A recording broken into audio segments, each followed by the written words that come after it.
नहीं, मैं आपको बस ये कह रही हूँ, रशिया में भी चुनाव होते हैं, शायद आपको पता हो या नहीं पता हो। ये क्या इंडिपेंडेंट एजेंसी पे सवाल नहीं पूछ सकते? ये क्या हमने नया वो बनाया हुआ है? हम हर इंडिपेंडेंट एजेंसी पे सवाल होंगे बनाएंगे जिन्होंने इंडिपेंडेंट एजेंसी को डिपेंडेंट कर दिया हो भारतीय जनता पार्टी पे। Chief justice of India Rajya Sabha के एमपी बन जाए तो आप मुझे आकर नई नई बातें ना बताएं।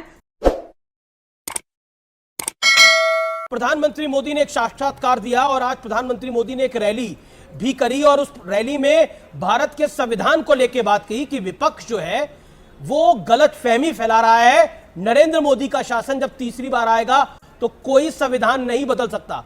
प्रधानमंत्री मोदी ने यहां तक कहा कि अगर खुद बाबा साहब अंबेडकर भी आ जाए तो वो अब संविधान को नहीं बदल सकते। संविधान की बात हम नहीं कर रहे हैं, संविधान की बात खुद उनके जो एमपी नॉमिनेशंस जिनको मिले हैं वो हर रैली में अपनी यही बोल रहे हैं कि हमें 400 से ज्यादा सीट तो क्योंकि संविधान बदलने की जरूरत है, लोकसभा में इतनी मेजोरिटी होगी तभी ही हम संविधान को बदल सकते हैं। दूसरी चीज आपको कहती हूँ, संविधान को बदले बगैर ही इन्होंने जिस तरीके से महाराष्ट्र में शेड्यूल 10 का उल्लंघन कर इन लोगों ने साम दाम दंड भेद का पॉलिसी अपनाकर उन्होंने सरकार गिराई, वो स्पष्ट है कि ये लोग संविधान का पालन करने वाले लोग नहीं हैं, ये संविधान को दरकिनार करने वाले लोग हैं। गृह मंत्री अमित शाह भी कह रहे हैं कि विपक्ष सिर्फ प्रोपेगेंडा फैलाता है। 2019 में प्रोपेगेंडा फैलाया कि 2019 के बाद चुनाव नहीं होंगे, अब 2024 के बाद चुनाव नहीं होंगे, ये भी प्रोपेगेंडा फैलाया जा रहा है। नहीं, मैं आपको बस ये कह रही हूँ, रशिया में भी चुनाव होते हैं, शायद आपको पता हो या नहीं पता हो। 75% ज्यादा से ज्यादा वोट्स लेकर सो कॉल्ड वोट्स लेकर पुतिन गए हैं। ऐसे ही चुनाव का मॉडल शायद इंडिया में बन जाएगा कि अगर आप वोटिंग बैलेट करने जाते हैं, नंबर 1 पे नरेंद्र मोदी, नंबर 2 पे नरेंद्र मोदी जी, नंबर 3 पे नरेंद्र जी मोदी जी और नंबर 4 पे श्री नरेंद्र मोदी, आपके पास ऑप्शंस हैं, वोट करने आप चाहते हैं। डेमोक्रेसी को खत्म करना यानी प्रजातंत्र इलेक्शन को प्रोसेस को खत्म करना, ट्रू एंड फेयर इलेक्शंस खत्म करने की बात होती है। आपको क्यों लगता है कि चुनाव इसके बाद नहीं होंगे? इसके पीछे कारण क्या है? क्योंकि भारतीय जनता पार्टी कह रही है कि संविधान तो इस देश के अंदर एक ही बार कुचला गया था जब इमरजेंसी इंदिरा गांधी ने लगाई थी, उसके बाद तो ऐसा कभी नहीं हुआ। एक्चुअली मैं आपको बताऊं, वो भी एक संविधान में एक कॉन्स्टिट्यूशनल प्रोविजन था, तभी भी संविधान को कुचला नहीं गया था। संवैधानिक एक कॉन्स्टिट्यूशन था, कॉन्स्टिट्यूशन में एक शेड्यूल था जिसको हटाने का भी काम इंदिरा गांधी जी ने किया जब वो वापस चुनकर आई थी। अब मैं बताती हूँ फ्री एंड फेयर इलेक्शंस क्यों नहीं है। आप ये देख रहे हैं, ये इलेक्ट्रल बॉन्ड्स हैं। कल प्रधानमंत्री जी ने अपने वक्तव्य में कहा कि हमें सिर्फ 37% मिला है। अब ये देखिए, आप आंकड़ा देख रहे हैं, 11,450 करोड़ के इलेक्ट्रल बॉन्ड्स हैं, जिसमें से आप बीजेपी का हिस्सा देख सकते हैं। इसलिए मैं ग्राफ लेकर आई सो दैट आप समझ सकें।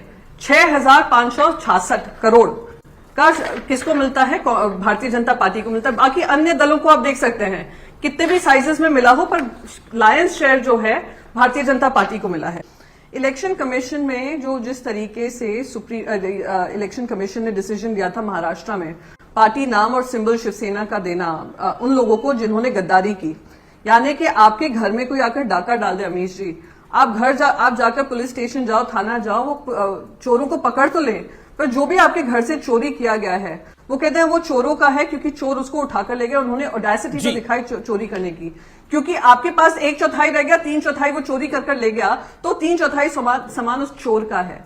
इस तरीके का निर्णय लिया गया इलेक्शन कमीशन का। क्योंकि कोर्ट में केस जारी है, सुप्रीम कोर्ट में, मैं इसलिए टिप्पणी नहीं करना चाहूंगी। सुप्रीम कोर्ट ने भी बाकायदा इलेक्शन कमीशन से कहा है जो 2/3 का रूल है और जिस तरीके से डिस्क्वालिफिकेशन होना चाहिए था, इनको सस्पेंड होना चाहिए था, इनको डिस्क्वालीफाई करना चाहिए था, रीइलेक्ट होकर आना चाहिए था, तो मान्यता मिलती है। पर आपने पहली बार हुआ होगा देश के इतिहास में, क्या दुनिया के इतिहास में, जो फाउंडर मेंबर है एनसीपी के, उनसे चुनाव चिन्ह लेकर दूसरे, तो इलेक्शन कमीशन पे क्यों नहीं सवाल उठाने चाहिए? Election commission officer, chief election commissioner आकर एक प्रेस कॉन्फ्रेंस में जब चुनाव का पूरा इलेक्शन बताते हैं कि क्या 7 फेजेस होंगे, उसमें आकर एक स्पीच देते हैं, एक पोएम बोलते हैं कि मैंने रातों रात ये पोएम बनाई थी, जिसमें he sounds more like a BJP spokesperson, less like an election commissioner. Then I have a question to ask, ये क्या इंडिपेंडेंट एजेंसीज पे सवाल नहीं पूछ सकते? ये क्या हमने नया वो बनाया हुआ है? हम हर इंडिपेंडेंट एजेंसी पे सवाल होंगे बनाएंगे जिन्होंने इंडिपेंडेंट एजेंसीज को डिपेंडेंट कर दिया हो भारतीय जनता पार्टी पे। लेकिन इस देश के अंदर इलेक्शन कमिश्नर को सरकारों में मंत्री भी बनाया गया। एमएस गिल एक बहुत बड़ा एग्जांपल है, कांग्रेस ने करा था ये। रहे हो एमएस गिल हो या फॉर्मर चीफ जस्टिस अगर किसी ने आए हो, फॉर्मर जजेस आए हो, पर ये कहीं भी नहीं होता है कि army general, chief of army staff जाकर रेजिग्नेशन दे दे और भारतीय जनता पार्टी के नेक्स्ट मेंबर बन जाए और फिर जाकर इलेक्शन लड़े। कहीं भी दुनिया में नहीं होता आपके बड़े हैं। Chief justice of India Rajya Sabha के एमपी बन जाए तो आप मुझे आकर नई नई बातें ना बताएं। जो गलतियां कांग्रेस ने की उसका खामियाजा भुगता है।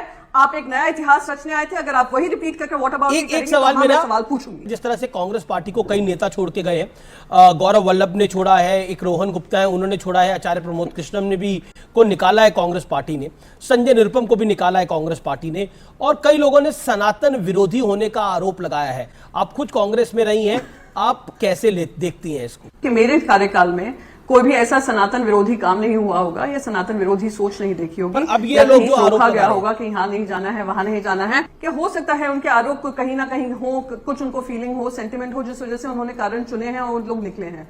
पर ये कहना कि वो कि इस वजह से ही वो निकले हैं, मैं मानती हूँ कि कहीं ना कहीं उसमें गलत है। और जो कमियां हैं, आप कमियां रहकर पार्टी में बताइए, जरूर बताइए, करिए, जैसे ठीक लगे करें। सब ठीक है, तो शिवसेना के कैंडिडेट को संजय निरुपम ने खिचड़ी चोर कहा है।